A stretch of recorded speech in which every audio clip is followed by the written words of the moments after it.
Okay. So yeah, I'm Stepan. We'll talk about image manipulation using SIMD, using MonoSIMD. I'm doing that talk not because the subject is very interesting, because processing images using SIMD is quite obvious, but MonoSIMD was done something like in 2007, and I figured out that a few months ago there was no application at all, or no big application at all, leveraging on it. I had the issue by the Debian packager asking me, what SWAT is using MonoSIMD? That's the only application I know of, and basically I wasn't checking the right version of Mono inside FSpot, and nobody noticed. You should put the mic. Oh yeah. Or is it? Under your Yeah.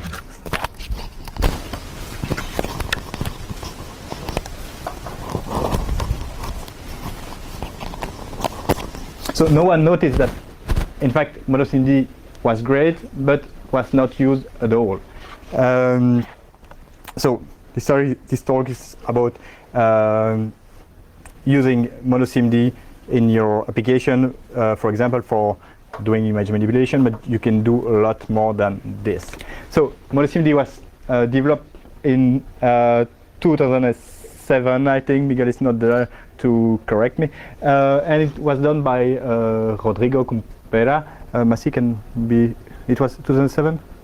I think. Yeah, I think probably. so. It was for PDC 2007. Miguel and yeah. So basically, it's a set of classes and methods of those classes that are, or that could be, if the JIT, so the runtime permits it, accelerated using the SSE engine of your Intel platform. So basically, for the one who doesn't know about it, SSE allows you to process 128 bits of information at a time instead of just working on a float, an int, a byte, or whatever you want. Is it available? Yeah, as the technology is quite old, it's probably available right now on the machine you're using if you're using Mono. It was packaged with Mono 2.2. I'd say if you can, you'd better use 2.4 because there's some issue in 2.2 with the SIMD. And is it worth it? We'll see that in a second. I will show you how much we can enhance our application and our image manipulation using SIMD. So we take the simplest case possible. We'll compose an image from two images, and basically we'll just take the two pixels and add them. We won't shift them at all because just I had to simplify the sample because otherwise it would imply a lot of packing and unpacking. So we will just add the different component of the pixel one by one, and if it overflows, we don't care. We don't care about the result. It's just about showing something that works. So if that's the code for it, everybody can see it. So basically, we're loading two pixbuf. We're creating a destination, and then we are mixing both source into a destination and saving it to a JPEG. So the non-SIMD version of it, is it okay if I make the font a bit smaller so we can see a bit more at the back?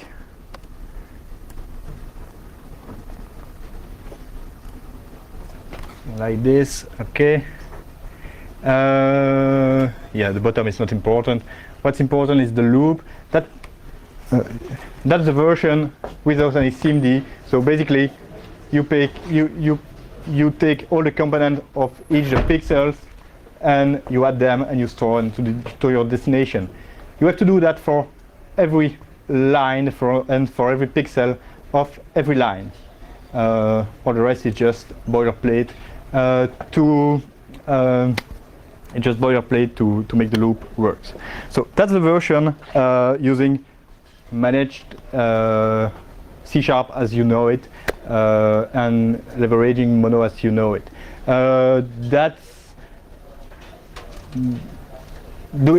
You might think that doing that just this way in C# on Mono would be 10 times slower than doing the same than C.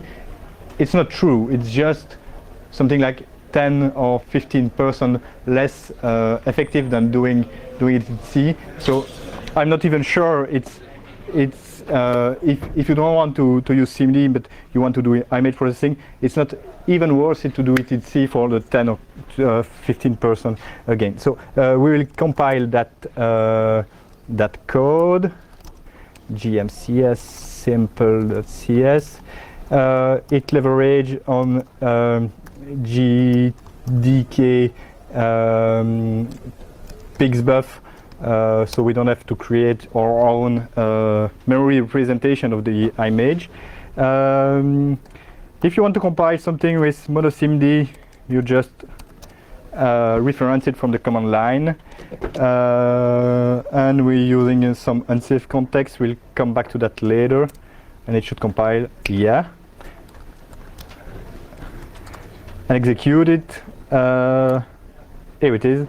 It took, is it the right one? It's really fast, but I tested it on the battery, so yeah, it looks like the one.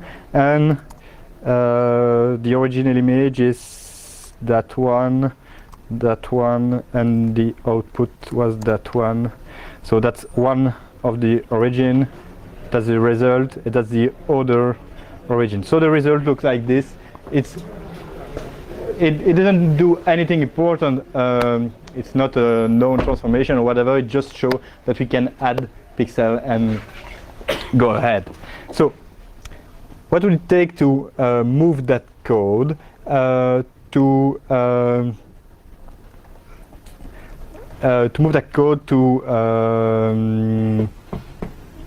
SIMD? Take that sample and up. There is another version of the same method I developed using SIMD. Here it is. Yeah. So what changed? Basically, still boilerplate. What changed? Instead of doing a G++ here, I'm iterating over 4 pixels at a time. Each pixel is 4 components. It's 4 components because I checked on the very first line of the program that I had an alpha channel on everything. So it's easier for the sake of this tool to have every image with an alpha channel. So each pixel is 4 components. For each component is 8 bit, and so if I read 4 of them at a time, I got my register of 128 bits.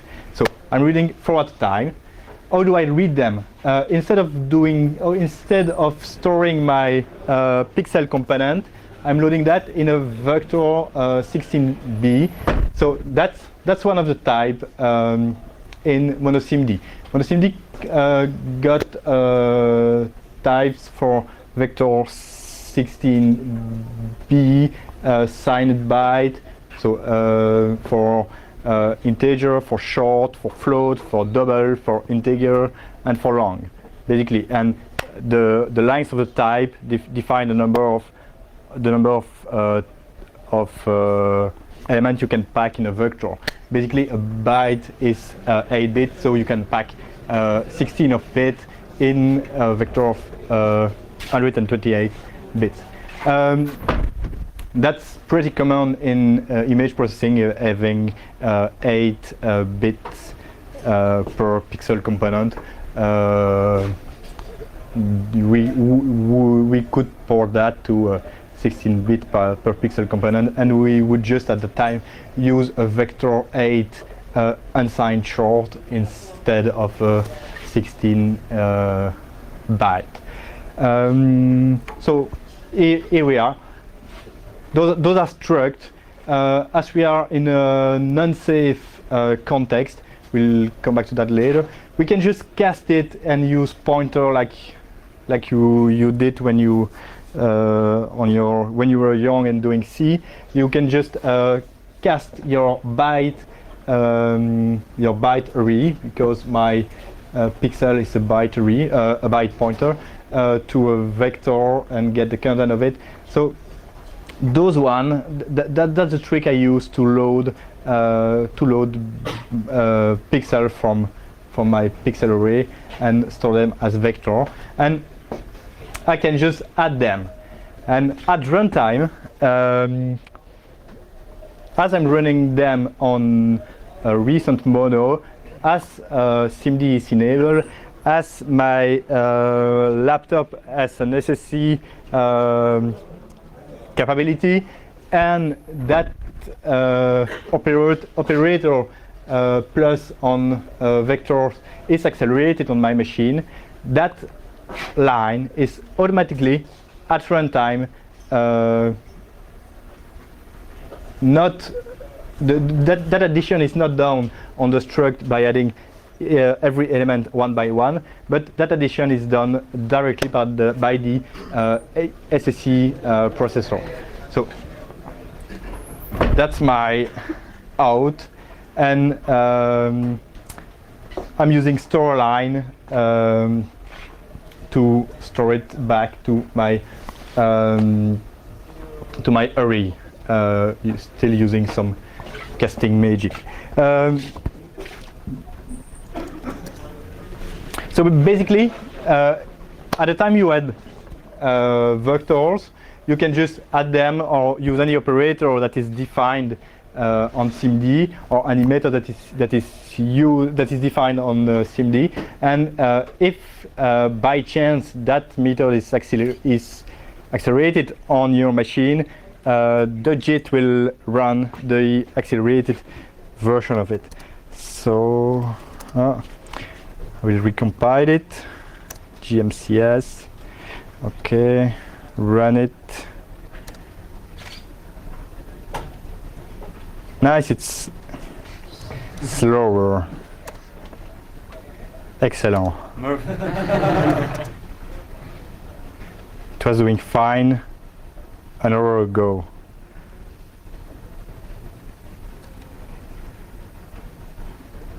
You will have to trust me on this.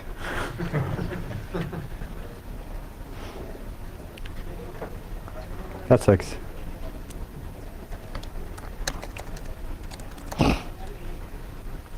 That's the old version.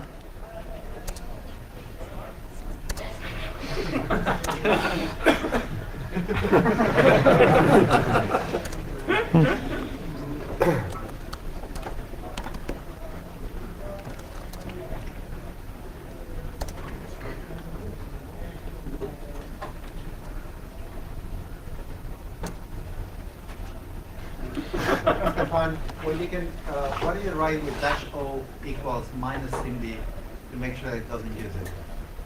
Sorry? Run it without SIMD optimizations from the command line. Yeah. Because maybe it's detecting that you don't have it. Right. Because there's a fallback. If your machine doesn't have SIMD, it will fall back to software implementation. Yeah, I know. So what I'm thinking is, why don't you try to see if that's what's happening? Yeah, I will just add the detection at runtime if the addition is available for the. Oh, do we have a non-environment override for this? Yes, on the command line. Which is? Dash uppercase O.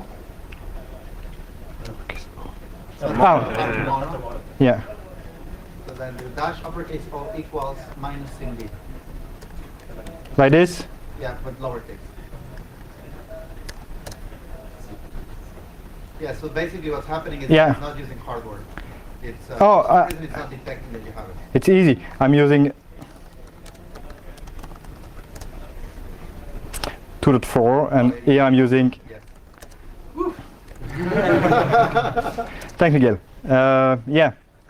So GMCS.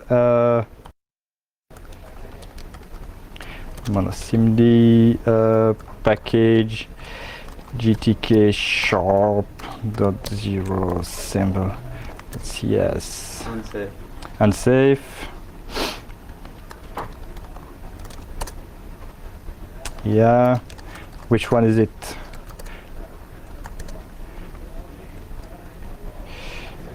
Yeah.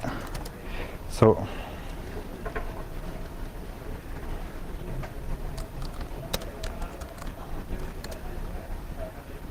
Okay, but it's on par with the other one, and it shouldn't be. But anyway, the output is the same. That's important. But I will show you real result on a more complex case in a sec. That was just that wasn't to show you how fast it was, but just to show you how you could easily do it. So, as Miguel said, we can check for disponibility at runtime. So, meaning that it was proven in this case that the fallback that was implemented in SIMD was less efficient than my simple addition using regular arrays. So if you want to avoid this and fall back in your code to one or the other, you can easily check if a method is accelerated at runtime. So basically, in the second sample, I'm just checking for acceleration on every. I will have to make this a bit smaller. Basically, that's another example we'll show you in a second. And for every method I will use a bit later, I'm just printing accelerated or not accelerated. That's interpreted at runtime and not at compile time. So you could decide at the time you write your code. Okay, if I do have SSA 4 instruction, I will do it that way. If I only have SSA 3, I will do it that way, and otherwise I will do it yet another way, maybe by leveraging some other native library or whatever. Or you can even fall back to the to the default implementation of MonoSIMD, but as we just showed, it's basically quite slow. It do the thing it should, but not much. So basically, you check you check the you ask the runtime, which is a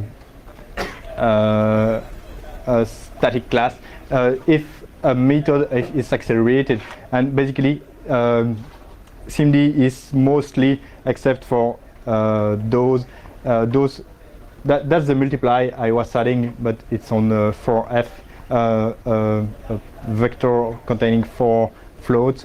That's how I would have checked if the addition was available on that machine.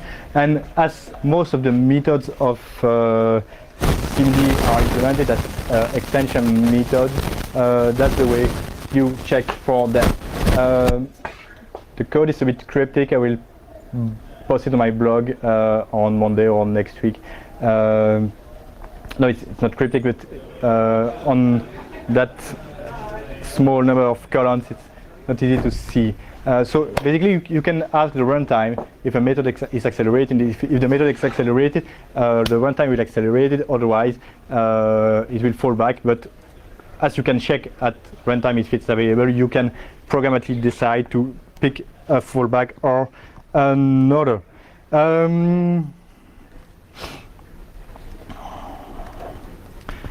Yeah. Where are you? So basically, if you want to do that doesn't apply to SIMD. But basically, if you want to make some image manipulation on Mono or .NET, you can't just use the image as a byte array or whatever it is, because the boundary check of the array will slow the thing down. So you most of the time you just have to put the part of the code that matters in an unsafe context. In an unsafe context, saying that you're allowed to use that C-like construction using pointers, doing no, that's in the other case, doing conversion and cast that are unchecked by the runtime. So you have to do that if you want to do some efficient image manipulation on .NET. For doing that, so you have to either declare all your method unsafe or just a block of it, and pass unsafe to the command line or to the compiler, so it goes through. Let's move to a more complex 5 minutes. Okay. Yeah, I will just show you how I'm doing. Yeah, so some general advice if you're doing SIMD processing on Mono. Try to avoid computing in float, because even if for our image manipulation, because even if there is some float operation using SIMD, we don't have any accelerated way of converting a short to a float and a float back to a short, except using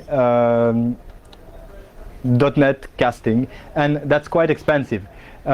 If we were able, but that's not the case, to use the MMX CVT operation, but that's not possible because there is no MMX acceleration on MonoSIMD.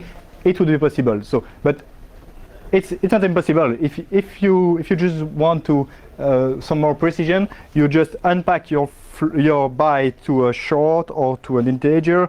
You do your computation using integer computation, and you then repack it to a short, to a byte array, to a byte vector before putting it to your pixel array, to your image. So that's quite important, and if you do that, it will be accelerated, but the casting will just kill the performance, or the performance will be just on par with native implementation, not accelerated. So that's one thing. I heard that SSC5 would have some operation accelerated for converting float back to int. I've read something about it, but I didn't see anything. I don't have deadline or whatever. And anyway, for the machine you have right now, it doesn't have SSC5. So for now, just avoid it. So the other example is the example I showed on my blog some weeks ago, and that's an application that just a port of the GDK pixbuff saturate and pixelate operation. Saturate and pixelate is a method of GDK pixbuff that basically you can either pixelate or desaturate. I only implemented this desaturate case, and you don't have to desaturate 100% of it. You can just desaturate it a bit. So basically, the math for this is you have your saturated image you desaturate it completely.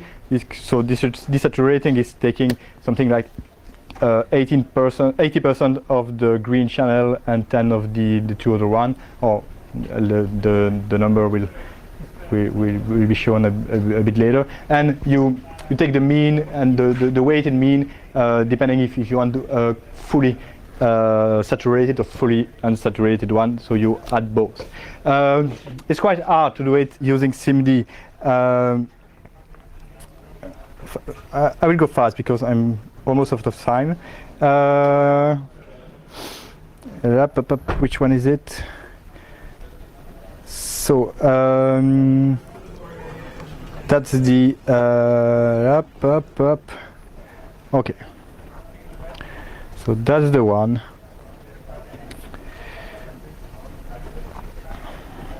I'm using a channel multiplier, so no, it's not 80, it's basics. Yeah, it's 30% of red, 60% of green, and 10% of blue, and that makes a white and black image that looks great. So basically, what I'm doing here, as I'm working on vector containing 8 unsigned short, and there is no horizontal add on. Basically, if you want to desaturate an image, you just multiply all the components by some magic numbers, and then you add all the components together and you divide by 3. There is something nice if you are working on float. You can do an horizontal add, and it will add all the components together. But there is no horizontal add on vector 8 US. So you can use shuffle, and shuffle is a way to mix your the component of your vector. And what I'm doing, I'm shuffling twice. I'm doing 2 shuffle versions, so I have all the variation of it, and I can add it at the end and have a vector containing the same value on the 3 main components. And that's it. That's how I'm doing the desaturation, and then yeah. So yeah, up. So I'm checking. I'm shuffling and adding. So I'm having the intensity, and then what I'm doing at the time should be. Okay, I will post the block a bit later. I can show you how it works. GMs, oh, it's already compiled. Okay, on va desaturate, XZ, SIMD. Okay, and that operation. So that's the check I told you about a bit earlier. I'm not doing any treatment of the check. I'm just printing it's accelerated or not. Oh yeah.